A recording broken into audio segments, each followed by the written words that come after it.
حضرت عبداللہ بن عمر رضی اللہ عنہ سے روایت ہے کہ رسول اللہ صلی اللہ علیہ وآلہ وسلم نے یہ دعا روزانہ صبح و شام پڑھی ہے، اور آپ صلی اللہ علیہ وآلہ وسلم نے آخر دم تک اس دعا کو نہیں چھوڑا۔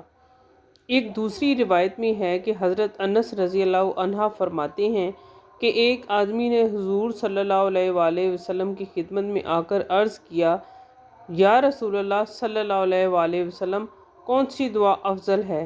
تو آپ صلی اللہ علیہ وآلہ وسلم نے اس کو یہ دعا سکھائی۔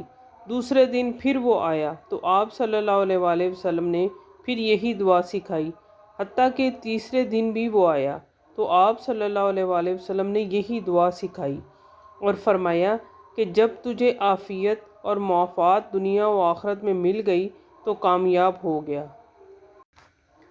ایک اور روایت میں ہے کہ اذان و تکبیر کے درمیان مومن بندہ اس دعا کو کثرت سے پڑھتا رہے۔ بسم اللہ الرحمن الرحیم۔ اللہم انی اسألک العفو والعافیۃ والمعافاۃ فی الدنیا والآخرہ۔